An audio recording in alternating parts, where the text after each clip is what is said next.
হাতের মধ্যে থাকা এই সময়টা যদি একবার জিরো হয়ে যায় তাহলেই মানুষ মারা যাবে। এটা এমন একটা পৃথিবী যেখানে মানুষ টাকা কামায় না বরং সময় কামায়, যেখানে উইল নামের একটা ছেলের হাতে মাত্র 24 ঘন্টা সময় আছে, তাই তাকে সময় রোজগার করতে হবে। বাইরে বের হওয়ার সময় উইলের মা তাকে আধা ঘন্টা সময় ট্রান্সফার করে। অবশ্য মা ছেলেকে একই বয়সী মনে হচ্ছে, কারণ এখানে প্রত্যেকটা শিশু জন্মের সময় তাদের হাতে 25 বছর সময় নিয়ে আসে আর তারপর তাদের বয়স থেমে যায় এবং তারা বেঁচে থাকে নিজেদের প্রতিদিনকার রোজগার করার সময় নিয়ে। তারপর উইল তার কাজে বের হয়। তাদের বর্তমান পৃথিবীতে এই সময়ের মাধ্যমেই সবকিছু হয়। কোনো কিছু কিনতে গেলে তার নির্দিষ্ট পরিমাণ সময় ট্রান্সফার করতে হয়। বিদ্যুৎ বিল, বাড়ি ভাড়া সবকিছু কিনতেই সময় দিতে হয়। আর শহরের বেশিরভাগ মানুষের হাতেই মাত্র 24 ঘন্টা করে সময় থাকে। কাজে যাওয়ার সময় উইল কারখানার বাইরে একটা মানুষকে মরে পড়ে থাকতে দেখে, কারণ তার হাতের সময় শেষ হয়ে গেছে। তারপর সেদিন কাজ শেষ করে উইল তার কাজের পারিশ্রমিক হিসেবে 24 ঘন্টা সময় নিয়ে একটা নাইট ক্লাবে চলে যায়। সেখানে হেনরি নামের একটা লোকের সাথে তার দেখা হয়। তার হাতে 116 বছর সময় আছে, যেটা এই গরিব শহরের ক্ষেত্রে অস্বাভাবিক একটা বিষয়। তবে হেনরির কথাবার্তায় বোঝা যায় এই পৃথিবীতে তার আর বাঁচার কোনো ইচ্ছা নেই। সে খুবই ডিপ্রেসড। ঠিক তখনই ক্লাবে একটা ডাকাত দল হামলা করে। তারা মানুষের কাছ থেকে সময় চুরি করে নেয়, কিন্তু হেনরি কোনো রকমে উইলকে তার সাথে নিয়ে ওখান থেকে পালিয়ে যায়। তবে সেই ডাকাত দল তবুও তাদের পিছু করতে থাকে। রাতে একটা পরিত্যক্ত বাড়িতে তারা আশ্রয় নেয়। সেখানে হেনরি তাকে এই পৃথিবীর সত্যটা জানায়। আসলে এই পৃথিবীতেও গরিব আর ধনী দুটি স্তর আছে। ধনী শ্রেণীর লোকেরা তাদের আলাদা শহর তৈরি করে রাখে, যেখানে তাদের কাছে 1000 থেকে লক্ষ বছর পর্যন্ত সময় থাকে। মূলত গরিবরা যে পরিমাণ কাজ করে তার পর্যাপ্ত পারিশ্রমিক তারা পায় না। সেগুলোর বেশিরভাগটাই সেই ধনীরা তাদের কাছ থেকে হাতিয়ে নেয়। শহরের টপ ধনীরা ব্যাংকে তাদের টাইম ক্যাপসুল জমা করে রাখে আর সেখান থেকেই তারা লক্ষ বছর বেঁচে থাকে। আর গরিবেরা সময় না পেয়ে মারা যায়।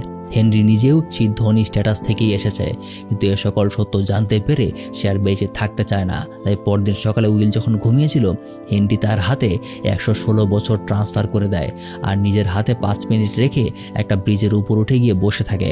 আর ওইদিকে উইলের ঘুম ভাঙলে সে নিজের হাতে 116 বছর সময় দেখে অবাক হয়ে যায় আর বিষয়টা সাথে সাথে এসে বোঝা যায়। তাই বিল্ডিং থেকে বের হয়ে সে হেনরিকে ব্রিজে বসে থাকতে দেখে, কিন্তু এতক্ষণে অনেক দেরি হয়ে গেছে। তার সামনেই হেনরির সময় শেষ হয়ে সে মারা যায়। অপরদিকে উইলের মা তার কাজ শেষ করে বাড়ি ফিরছিল। তার হাতে বেশি সময় নেই, তাই তাকে তাড়াতাড়ি বাড়ি ফিরতে হবে আর উইলের থেকে সময় নিতে হবে। কিন্তু তার বাড়ি এখান থেকে বেশ ভালোই দূরে। বাস ভাড়া দেওয়ার মতো সময়ও তার হাতে নেই, কিন্তু সে বাসে থাকা সবার কাছে সাহায্য চায়, কারণ সময় মতো বাড়ি পৌঁছাতে না পারলে সে মারা যাবে। কিন্তু ড্রাইভার সহ কেউই তাকে সাহায্য করতে চায় না। একসময় বাস তাকে ওখানে রেখেই চলে যায়। তাই উপায় না পেয়ে উইলের মা বাড়ির দিকে দৌড়াতে শুরু করে।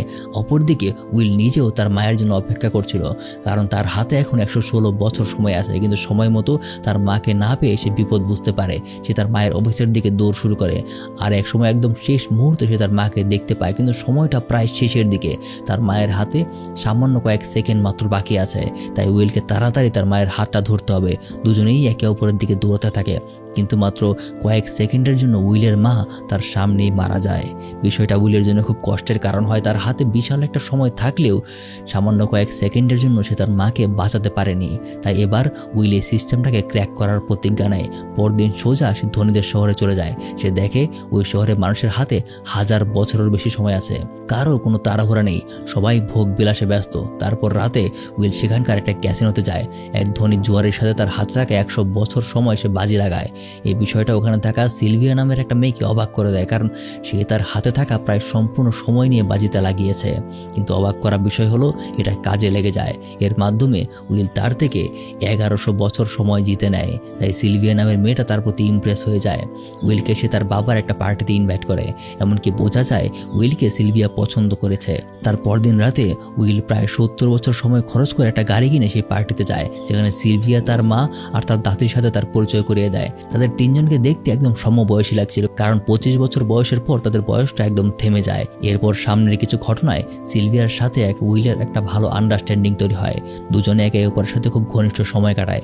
মূলত উইল ইচ্ছা করেই সিলভিয়াকে তার প্রেমে ফেলার চেষ্টা করছে আর সেটা কাজেও লেগে যায়। তবে সেই রাতেই ওখানে একটা ঝামেলা তৈরি হয়। উইলের এমন হঠাৎ ধনী হয়ে যাওয়ার বিষয়টা শহরের টাইমকিপার, সহজ ভাষায় বলতে গেলে পুলিশদের চোখে পড়ে যায়। তারা উইলের এই টাইমটাকে ব্ল্যাক টাইম বলে তাকে গ্রেফতার করতে এসেছে। কিন্তু উইল সুযোগ বুঝে সিলভিয়াকে জিম্মি করে নেয় এবং তাকে মেরে ফেলার হুমকিতে তাদের হাত থেকে সে সিলভিয়াকে নিয়ে পালিয়ে যায়। উইল তাকে নিয়ে আবারও তার শহরে ফিরে আসে, কিন্তু রাস্তায় তাদের একটা অ্যাক্সিডেন্ট হয়ে যায় আর জ্ঞান ফিরলে সে দেখতে পায় কেউ তাদের হাত থেকে প্রায় সমস্ত সময় চুরি করে নিয়ে গেছে আর তাদের হাতে মাত্র আধা ঘন্টা সময় আছে। অবশ্য সিলভিয়া উইলের উপর রাগ হয়ে আছে, কিন্তু তবুও হাতে সময় নেই বলে দুজনে একসাথে সময় খুঁজতে বের হয়। উইল প্রথমেই তার বন্ধুর বাড়িতে যায়, কিন্তু জানতে পারে সময় শেষ হয়ে যাওয়ার কারণে নাকি 2 দিন আগেই তার বন্ধু মারা গিয়েছে।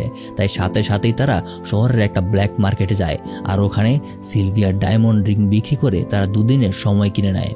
তারপর সিলভিয়াকে উইল সমস্ত বিষয় খুলে বলে কিভাবে ধনীদের শোষণের কারণে এই গরিব শহরের মানুষগুলো সময়ের অভাবে মারা যাচ্ছে, এমনকি তার নিজের মা একই কারণে মারা গিয়েছিল আর এই জন্যই সেই সিস্টেমটাকে বদলাতে চায়। যা শুনে সিলভিয়ারও খুব খারাপ লাগে, সে তাকে সাহায্য করতে রাজি হয়। তাছাড়াও সিলভিয়ার বাবা ধনীদের শহরে টপ ধনীদের একজন, তার বাবার মালিকানায় একটা বেসরকারি ব্যাংক আছে। তাই প্রথমত উইল সিলভিয়ার বাবাকে সিলভিয়ার মুক্তিপণের জন্য কল করে আর সেখান থেকে তার প্রায় 1 লক্ষ বছরের সময় নিয়ে নেয়। তবে শহরের প্রত্যেকটা মানুষকে সাহায্য করার জন্য এই সময়টাও যথেষ্ট হবে না, কারণ তারা যতই মানুষকে সাহায্য করুক কর্তৃপক্ষ আবারও জিনিসের দাম বাড়িয়ে দিয়ে সেটাকে ম্যানেজ করে নেবে। তাই এবার সিলভিয়া উইলকে তার বাবার ব্যাংক লুট করার কথা বলে। সিলভিয়া তার বাবার ব্যাংক সম্পর্কে অনেক তথ্য জানে, তাই এরপর থেকে সে প্ল্যানিং এগোতে থাকে। ধাপে ধাপে অনেক কিছু জানার পর ফাইনালি তারা ব্যাংকে হামলা করে আর সেখানে থাকা 1 বিলিয়ন বছরের টাইম ক্যাপসুলটা চুরি করে নেয়। তাদের পেছনে এখন শহরের সবথেকে বড় টাইম ফোর্স পড়ে আছে, এমনকি সিলভিয়া আর উইলকে ধরার জন্য তাদের নামে 100 বছরের পুরস্কারও জানিয়েছে। কিন্তু অপরদিকে সেই টাইম ক্যাপসুল নিয়ে দুজনে আবারও শহরে ফিরে আসে আর শহরের প্রত্যেকটা মানুষকে সেখান থেকে 2 বছর 4 বছর করে দিতে শুরু করে। তবে তখনই সেখানে অফিসাররা চলে আসে আর তাদেরকে ধাওয়া করে। সিলভিয়া আর উইল সেখান থেকে শহরের বাইরের দিকে পালিয়ে যায়। একদম শেষে একজন অফিসার তাদেরকে ধরে ফেলে, কিন্তু হঠাৎ অফিসার দেখতে পায় তাদের হাতের সময় কোথায় যেন গায়েব হয়ে গেছে। আসলে শহরের ব্যাংক থেকে 1 বিলিয়ন বছর চুরি হওয়ার কারণে পুরো শহরের ভারসাম্য নষ্ট হয়ে গেছে আর সেই কারণেই শহরের প্রত্যেকের হাত থেকে নির্দিষ্ট পরিমাণ সময় কমে গিয়েছে। তাছাড়াও এই অফিসারের নিজের হাতেও সময় খুব কম ছিল, তাই সে তাদের সামনে ওখানেই মারা যায়। কিন্তু এই ভাগদৌড়ের মধ্যে উইল আর সিলভিয়া খেয়াল করে তাদের নিজেদের হাতেও হুট করে সময় কমে গিয়েছে, এমনকি তাদের সেই টাইম ক্যাপসুলটাও তাদের গাড়িতে রেখে এসেছে, যার কারণে দুজনেই গাড়ির দিকে দৌড়াতে শুরু করে। তাদের হাতে মাত্র কয়েক সেকেন্ড বাকি আছে।